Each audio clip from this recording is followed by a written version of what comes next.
Saol Scríbhneora. Inne tána can le Dave Duggan, I rugú I London ach tána chónaí in Neireadh faoi láthair. Dave Duggan tá fáilte rút. Míle bhuias a bhíal, just bheith leirlaat. Rugú in London hú. Din chuir síos dúnear sin.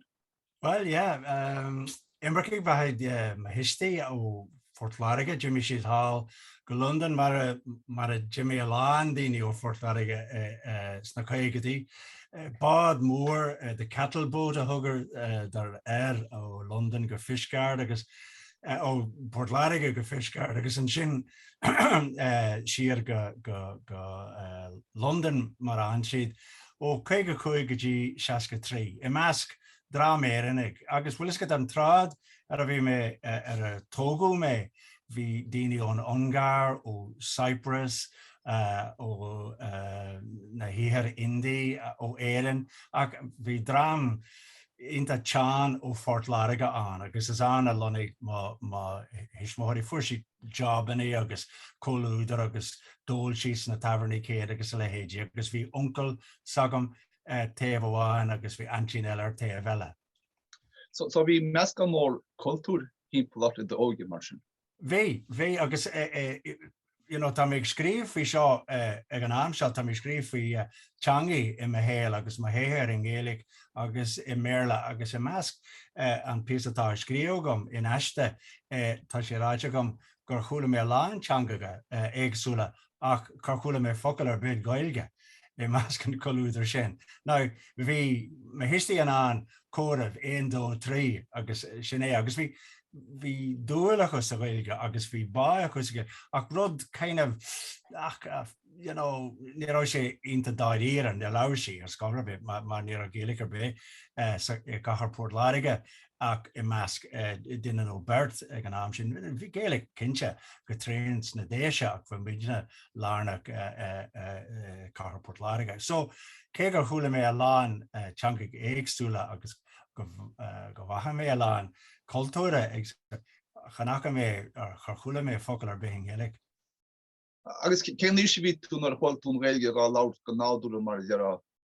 Nuair a dil mé dilan plán go Port Lauriga ar bhí mis díirthe dridim ar 7 bliana d'aois ar an gheimhrú sin idir 62, 63 dil siad ar easca Port Lauriga. Mise ma dreifúr Deirdre Maher agus Mawahar agus is cuilam go mór tá íomhá díana amach ligan ó teachtas teathar stáisiún na dréana Port Lauriga.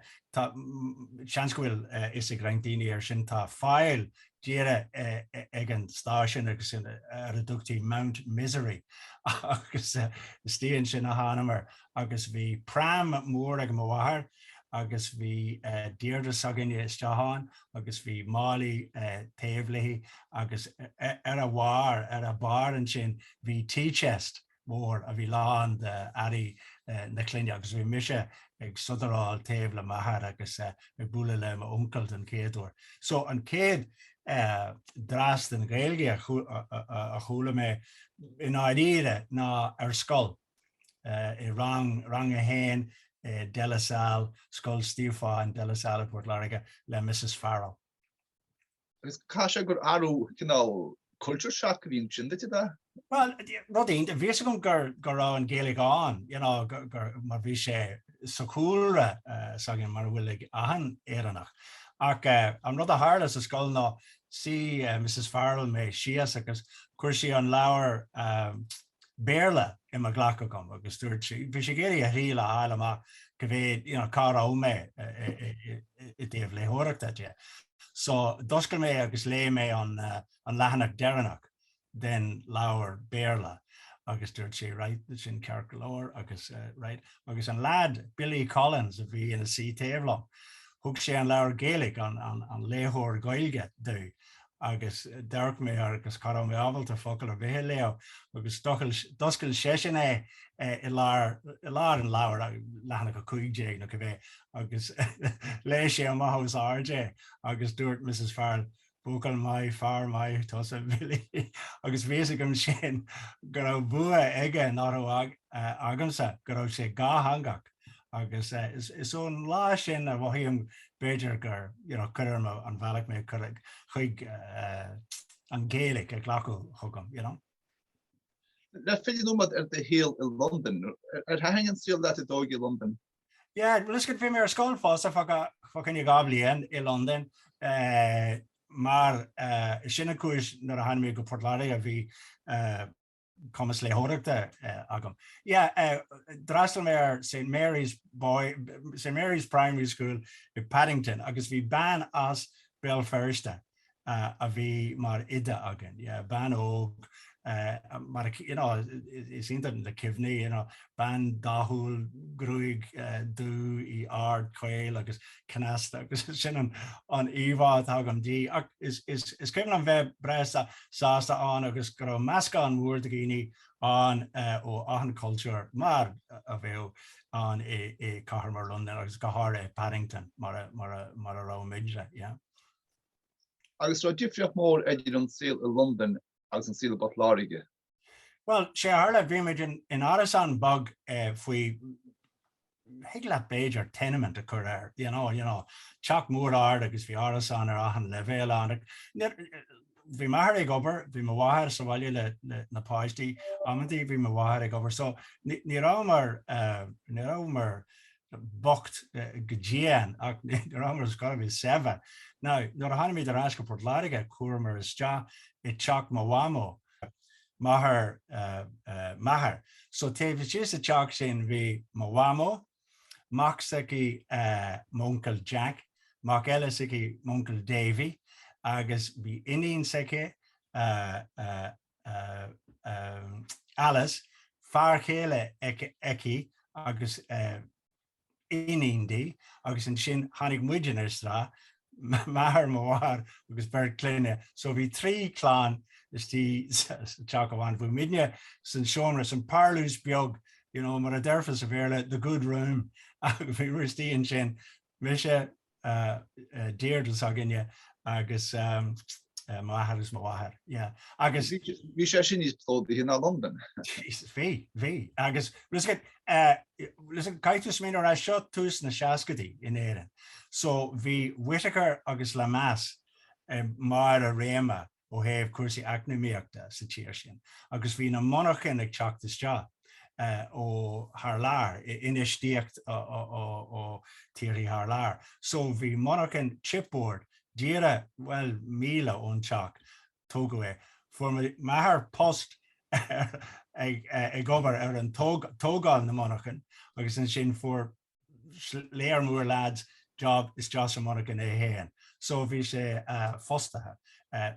Go lua in iad teachtarrás. Agus bhí when maithire go háire iarachtaí ínta tréan teach áil dúin agus fiar fuair teach ar taobh den chathair agus bhí mar an muinneam le cin is. So le fill ortaine sin what tú glachan leis ag meánscoil go háitiúlinn sin? Se ní an bhansal chuirmé go dtí Coláiste de la Salle Port Larigh. Coláiste bhfuil inis I mar anar ahan duine faoi Coláiste de la Salle a go háirid faoin omant agus daoine mar John Milan agus le héad I méid omant le Port Larigh is as de la Salle tháinig siad. So bhí an omant go tréan an agus na bráthre de la Salle bhí amán. Is le gur a gomparáid leis an córas idechas atá an seo sa tuaisceart in áiríre is scoil gramadach go bhí an. Fuair mise scoláire bhí mise ar an taobh mí ceart den a wrong side of the tracks mar a déir siad ach fuair mé scoláire le freastal an. Líon 66 fuair mé an scoláire sin. Mar ní rá an idechas cót an cót séir an eisce ar fáil an tám sin. Agus an bhfuir tú idechas tíú level?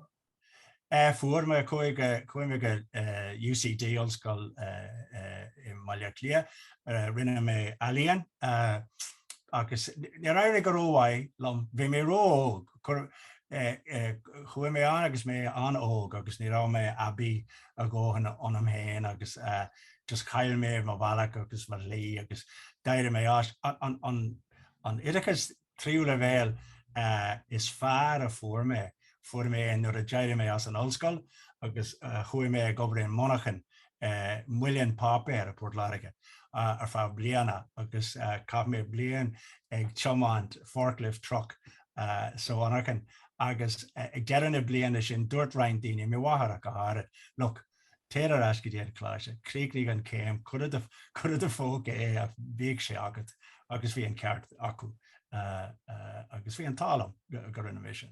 Agus cin Harvard rin tú san ollscoil?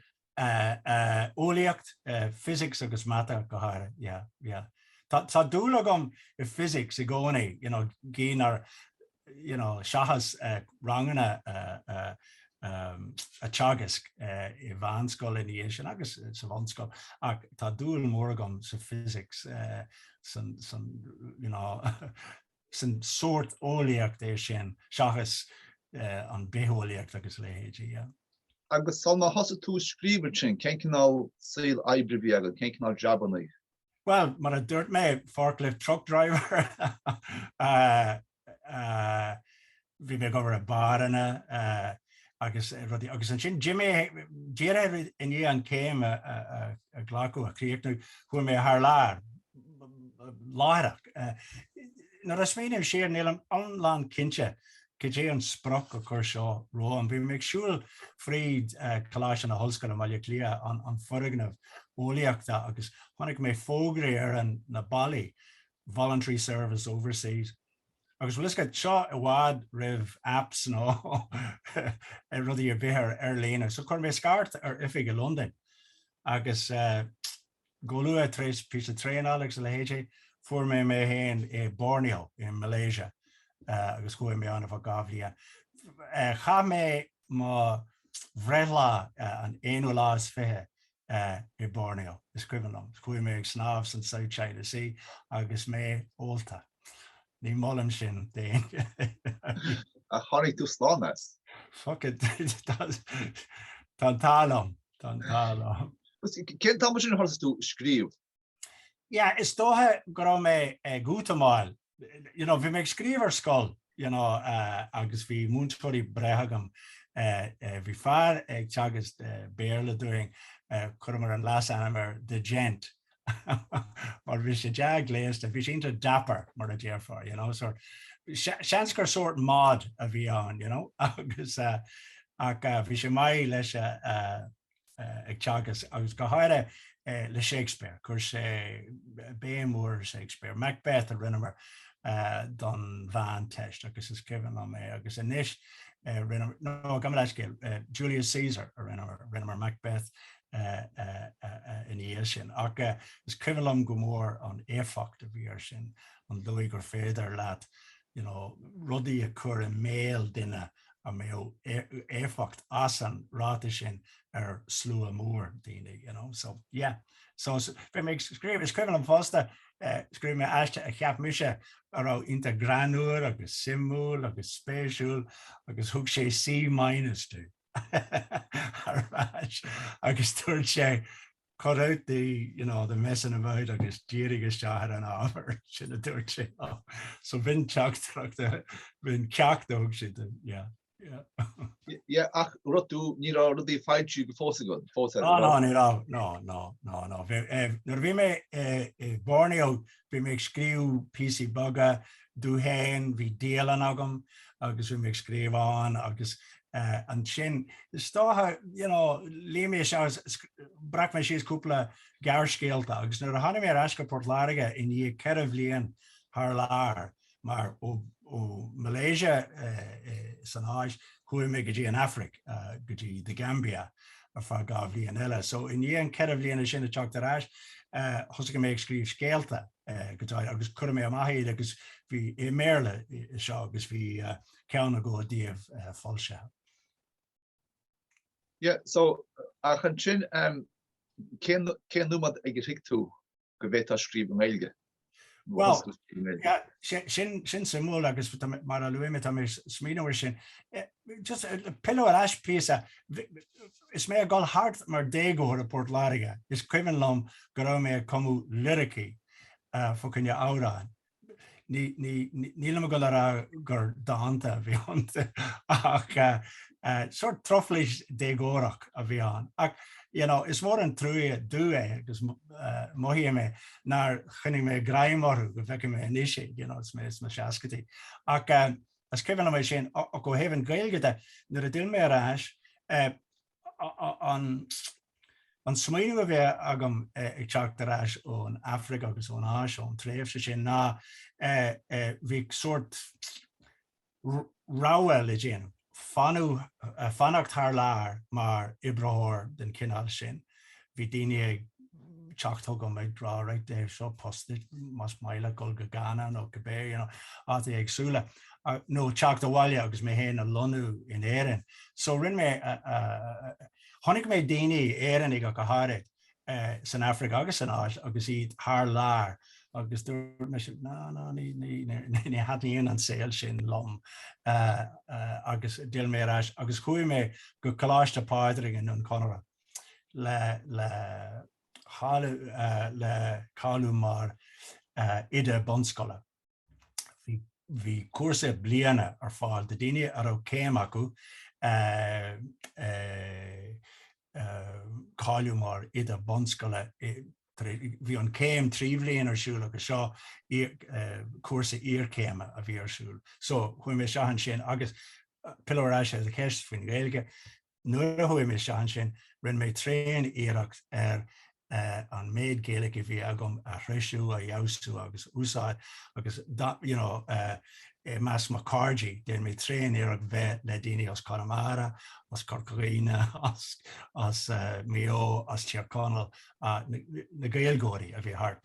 Bhí taigh mar ganagan an ag an am sin an úrscéal táhacht agus bhí Alan Titley agin mar léachtóir. So bhí kind of bhí seans agam plé leis an Gaeilge agus í a labhart agus í a clinchant. Agus cinú a daidre tú pí an Gaeilge gon chéadúir an cumachla? Well, sé a hála tá an maií sin tháinig mé go deire ag gobar mar le dégóirí. Cá mé gáibh líana gobar i monscoil i litir ceanna agus bhain mé lán soltas agus bhfuil go a ríist bhí daoine an sin san éireann as GREENING agus bhain mé tréan iarracht bheith cóngra Cló agus ag éiste Cló ag leabhar Cló agus dag mé an fós sin mar go raibh sé litir ceanna agus bhí muideanna bris agus bheith bhains na páistí in ar gcónaí an nire. So fuair mé post in nire le dégóirí agus just hosí mé a raigeir sin agus bhuiliscad bhí mé ag scríobh an tám ar fad an sin chur gearrscail i méle ag chur gearrscéalta agus písaí. Agus an sin tháinig léireachóir ón BBC áitiúil thugam agus dúirt sé go dé faoi PC beaga short talks mar a thugtaí ar sa BBC a dhéanamh i méle. Rudaí ar an saoil, chuirsíos ar an saoil, cuasaí an lé go bé. So rinn mé sin a méle agus an sin tháinig léarthóir thugam don Gaeilge an Craig agus tháinig an lom is dúirt sé féidir leat an rud céanna i dhéanamh an Gaeilge. So bin mar chéad job profisiúnta mar scríbhneoir Gaeilge. PC beaga scríobh an BBC in Gaeilge ar BBC Radio Fiáil agus BBC Radio Olú agus chuis siad amach go riachtanach go seachtainúil. Agus mar céim eile den tréimh den tarid sin tháinig sí thugam is dúirt sé dráma, scríobh dráma Dave. Agus scríobh mé cúpla scéal dráma de fáistí. So mise mar seannaí ag insin scéal agus céim eile scríobh mé scéaltaí i bheirim drámaí agus fuair siise astóirí istá páistí ón Gaeilscoile. So bin mar céad agus fuair mé airgid fo cynne sin agus bhí sé mai agus hatan sé go mórlam agus bin macéad job profisiúnta mar scríbhneoir an Gaeilge. Tú scríbhneoir go láimsenis nach bhfuil roinnt bablianta. Tá, yeah. Well, it's rud, úrscéal síosáil a míonn sé. Tá an talm, tá me postal a ban agus bhí post buan láimsere ici mar léictúir sa tech an seo an nia. So ó heh cuasaí airgid sa teach bhí an kind of bun clock an I gcónaí as ise agus an sin úrscéal híosáil ón méid a bhí ar fáil agam. So tá me dearfá leat go dté an céir is scríbhneoir me. Yeah.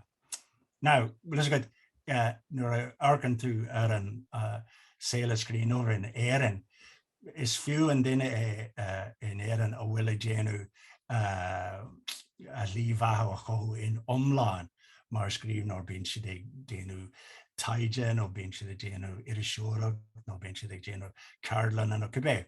So tá réimse stuff den cinál sin déant agam sa fásta I Méarla agus in Gaeilge. Agus sin nuair atá tú tasaí taglanú aber úrscéal nó dráma. An mín is ribré go mééis an Gaeilge nó Méarla nó mín argáint intin faoi. Yeah, sin ceis mai an dói ibrion sé ná tosaí an rud well hiagla mar ráid a chéapa féidir, Níl mar ráid go chuann sé seaharamach tá sé ag teachtágan go minic agus íomháine nó PC córa nó fecim duine agsúil agus búlann sinlong agus má maran na híomháine sin ar fá scathamh réon silám tá rud tosaí ag bracú síos nótaí agus ag pléile rudaí. Now, in Gaeilge nó Méarla sin ceist eile. An dói ibriam agus mé ag súil siar rivan an córa seo ar an próséis bhí agam. In Gaeilge an stuff atá scríomh agam in Gaeilge, tagann sé ó daoine eile a rálum Dave ar bhaileat tuairt fhí seo an féidir leat a le héad dhéanamh. Fáim cuire. Now, na cuire a fuair mé thar blianta bíonn siad bra oscailta. Ní dearan daoine scríobh sin, dearan siad ar bhaileat rud neachcha a scríobh agus bíonn córa agus play agus an sin tugam faoi. So fí láthair tá mé ag scríobh docu-drama in Gaeilge agus in Méarla le cólacht beag TV an seo sa chathair ar George Bernard Shaw.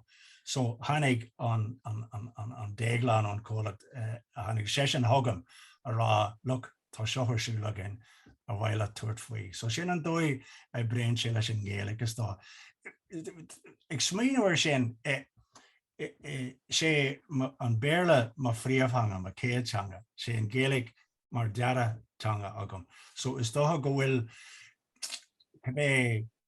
crí atágam nó go bfuil anam atágam faoin na himictaí ar talamh tá an béim is mó ar an bhéarla. So tá an talam bhfuil mé an scríobh Gaeilge agus sa bhéarla ach ó heh tuairt faoi rud in Gaeilge is ón cuire a aimse a hagann sé de grá. Tá tú pléile go leor seanraí éagsúla tá úrscéal a scríbh drámaí radio, scriptna telefíse, documentaries mar sin de. So nuair atá smaoinú an mínis a ribré cén seanra ina méise a cha mé sé críochnaí, digann tú? Ní bhíon de grá, sin má tá fáilte thóirigéis, má tá léirethóirigéis, bíonn plé a gine go dté tá gceist. Ach tagan rudaí dúsa ag arc siar ar gobéit ar bhí arsúlagam sa táirsúlagam. Tagan rudaí as character agus ócáid agus duine an duine éanaach I láir firinbeg nó buinbeg nó tailech nó grúpa ibre bag agus I ggóthaigh smór. Chuir me gás scríobh mé dráma Méarla fríon fille Francis Ledwidge. So scríobh mé scanan faoi dráma stáitse faoi dráma radio faoi. So an firm tá siad siad ilig ar fáil ach go bhfuil bhfuil ach go mé an scéal agus an character agus an dearcú agam le fáil isteach. O mín tú scríobh chuir lá? Yeah. An dóir bhfuil sé tá mé taréis seala cathú dírehéis I London le ar cuasaí cluine, right? So tá chuirm gas 10 lá gan a bheith an desk. Agus har an deir seach an siúthaí hart wahí mé rud nach. Dar tú goite? Yeah, absolutely. Agus sí mé sios ag an desk téir am an seo fá uair clic ar maidin rib seo agus mohím a bháid níos fearr. Agus iris beag an dún fin úrscéal Gaeilge tá scríobh? Well, tá talón gur ghlach Cló Iar-Chonnacht le seo, MAKARONIK. Ní leis gom carabhas a hánig seo. Nuair arcam séar an stuff éagsúla tá scríobh seo an rud is spéisiúil doinge ó thaobh an sprach, an notion. Is rud ionta tá mé fear bróidú as an mar úrscéal. Hanna bháin go bhfuil sé nGaeilge agus go bhfuil sé fáil sé Cló Iar-Chonnacht ach go bhfuil an imirtas focail agus go bhfuil an mascán de teangacha an agus go bhfuil an feilsúnach dán. So just tá mé ionta sásta leis. Arás chuig an ceistin faoi forum. So is fiction ólaíocht é san dóigh sin úrscéal dystópach higla rá. Ach is scéal grá é go bunúsach.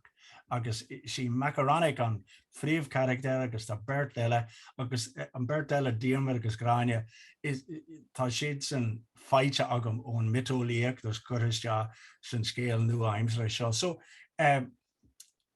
scéal grá agus scéal dáinséir, tá dáinséir an agus tá bagart an agus an féidir le daoine marachtáil faoi wagart agus go dté a cílíonn saoirse teanga, saoirse Parson, saoirse an sochaí agus tá sin fitte fuide é scéal gear grá agus nuair atá daoine curtha faoi bhrú mar sin tagann scéalta as.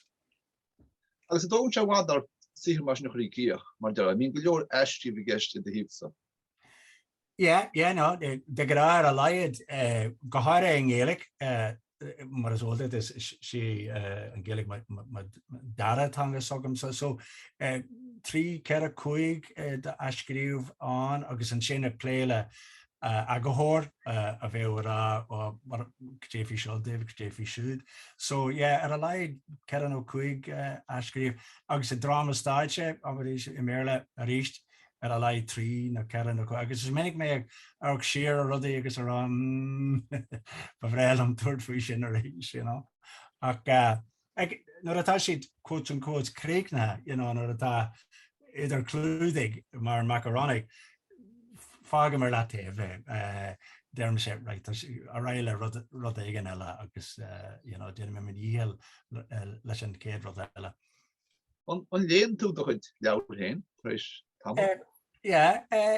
Amantí os Scríobh, nuair bhím sé plé le rudaí eile agus bíon cúis le tuairt faoi rud éigean a léo. Arcam sé agus rin se am. Jesus, níl cálar bhéir sin, go minic. Cuireann sé iontas orm I gcónaí go bhfuil seo ar fáil agus déanta. Mar a luaigh mé tá mé mon sra aistí a scríobh in méle journey work. Sinna thugann ar mar héthar an spalpín fánach leis an pán, tá mé ag spalpínacht hart I dhrámaí, úrscéalaí, scan an TV go bheith. So journey work agus tá méid pléile le go dté atá ag gceist le sin agus de Harbh sin tá orm arc siar ar maithéir agus seach agus amantí fáim de siad a léomh ó scór pobl éigean de féaltaí agus a le héad agus buim soltá sin. An léthú an léon tú go leor leabhar? Oh yeah, tá mé leo gcónaí, tá mé fi láthair tá Garscéal do Pádraig Branach, taobhlom sa seomra lepa tá mé churas bheith críne le Wide Saragossa Sea le Jean Rice.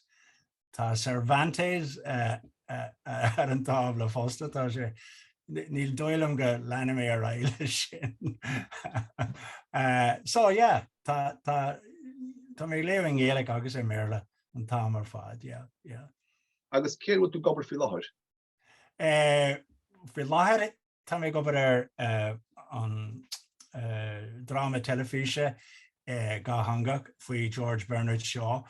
Shaw an drámadóir bhuaigh sé an Dúis Nobel agus an Academy Award. Agus níl ach có bhistú níl ach duine amháin eile agus seo tóis an chlá. Cé eile bhuaigh an Nobel agus an Academy Award agus bhuaigh seo iad fágam mé an tóis leat sa bhíl agus so an Chonnacht a bhí ar seo ag deadú a héal nuair a bhuaigh sé an Dúis Nobel fi cúig agus an Dúis Academy trocha hocht agus ag dridamar an dara go damda agus le héidí. So tá drama scríobh agam ar sin ócáid ceiliúra a go lei sin. Ó réon tír Gaeilge ar lábhead fi láthir? Well, tá sin ga hangart be sin Gaeilge tá an sort an duine atá chur an scéal I láthair is Gaeilgeoirí agus tá si scríobh faoi seo in Gaeilge agus is sin bogann sé go béarla nuair a bhfuil seo agus a chórádaithe bailthe ar bord. Agus le sin tá úrscéal eile ó agus mill tá sé faoi bheas ag Cló Iar-Chonnacht faoi láthair agus tuí scéal sin bhéidir san aflíonn. So agus am han seo túra mí eile agam le túirt faoi rudaí. I ré an díon glasú bhí cúpla písaí jazza ibre I Gaeilge písa ínta bhog leis an Cló na Manistra agus písa eile le Cólacht Aisling Ghéar. So bhain mé saltas de siúd, yeah. Ceis gineálta an féidir an scríbhneoireachta ólan? Mastú. Well, féidir leat rudidir bé ólam, you know. Cén chúla chud ar scríbhneoir óg? Oh, well, tosaigh go luath agus lean leat. Yeah, tosaigh go luath, you know, sin lé ahanrad, you know, yeah. Cool an boscar calóga, lé sin, lé ahanrad, yeah, agus scríobh go riachtanach, yeah, go léthúil. Fiú mana bhfuil sprach agat. Ní gá sí is go rá tá go úrscéal a scríobh, just sí is agus scríobh. Túramí, nóisinaí, characté, listí. Nuair a dhéanam sa ó am go céileann I rinne mé ceann le tamil, Carolyn le daoine bhfuil am an scríbhneoireachta an clás óháin a thugam do riine ná just listí a scríobh. Agus you know, dern sé ó tá mé blackáilt in the higalom, agus dúirt mé derm write lists.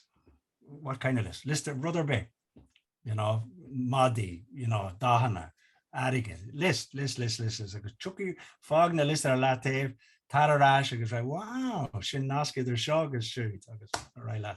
Agus fuair Stephen Sondheim an farciúil mór for sé bás an amala agus chula mé agalah leis in is dótha ar RTE is dótha radio agus dúirt sé sinna a rinn sesin scríobh sé listanna agus le focail a chur le céal agus yeah. So sin rud write lists agus tosaigh go luath agus go riachtainna, yeah. Sin bealach mar a tosaí. Yeah. So I breanú siar de héal mar haint go as London go pasláige ag seach mí an gaíise agus go nach coppla focail Gaeilge. Ní dóilm go ceaptú go bud an síle bachrút an síle bhí agad. Yeah, tan ceart agad, no. Yeah, sé bhí, you know, an sort acma as a hannig mise an is na seascadaí, right? Bunscoil, Jane Gamaisa Bunscoil, Fáilis Jas a Scoil Grammar, De La Salle College, Feig Artesh Mai. Now, ma Artesh Onawai, Ulscoil, Artesh Cuisac Mai, on Bank, on Stáitse Bhíseach, right? Post. Agus as le fála as an bonach na gotí an manach, agus an sin na daoine eile. Now, lisgad an na céimena sin is all mar na bhfuil siad ar fáil de daoine ógan is. Tá léir mór daoine go hart fáéan agus an dá bhfuil céimena a brethe agus PhDs agus an rud agus chu bhfuil post ar bith ar fáil dúir. So no, sé an bailach a bhí amáróm ó héh má bhathir, Beidir na go mé mé I ma ide agus go mé teachagam seachas san estáid poblí agus san estáid príváideach taobhlinn agus mé an agus go bhósach mé bhean jazz as an counter a bheith ina ide fásta Beidir nó ag over san bhain agus go mé bheirt clín agus go mé anrad I gceart. Ní mar sin Siú go bin an tógeal typicúla bhí geiste an ná agus a bhí. Seán cinse, cinse. Scríobh am nó rimé dáad nó hartfa sin agus má bhathir agus bhí sé ag dearú bhí sé ag mágú tuigem go raibh sé ag mágú deir sé. When are you going to get a job?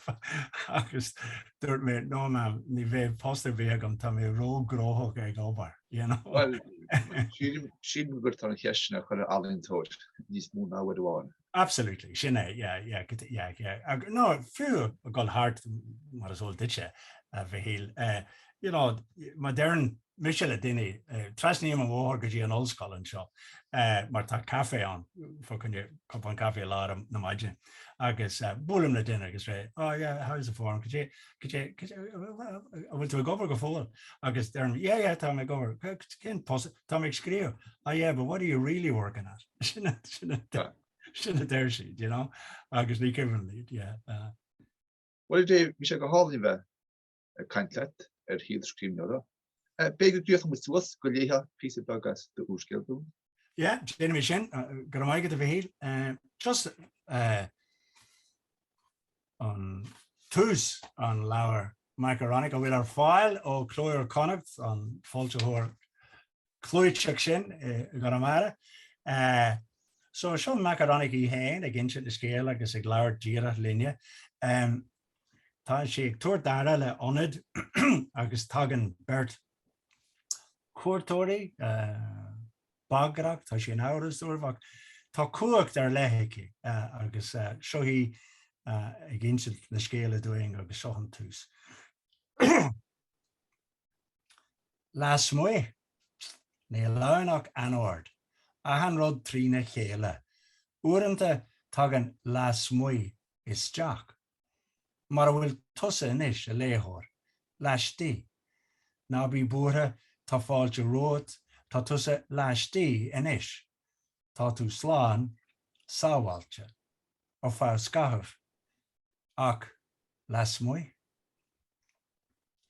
Láháin tháinig beirt uafagach ón lár thugam, tháinig siad leistí, se. Bhí mé gobar ar an córas mar burgrá, bhí mé hús dréimre, bhí ceann na scáileán ag gcairí tuirseach higla mará, well, tá siad sean, tá an pharis ilig mar sin, sean, tuirseach, as dáta, ach se, níl míid ar an dé Jerry. Honnig mé iad ar an scáileán le híomhána ón seomra eiste. Ifigig bhean céime ba iad agus colaí na himpeachta orthú. Daoine údarrásacha se. Cleachtathe le na duile chu a bhaimar a chéile agus ar ifigig ar céim níos ísle ná iad se. Mar mise. Dave Duggan, go raibh míle maith.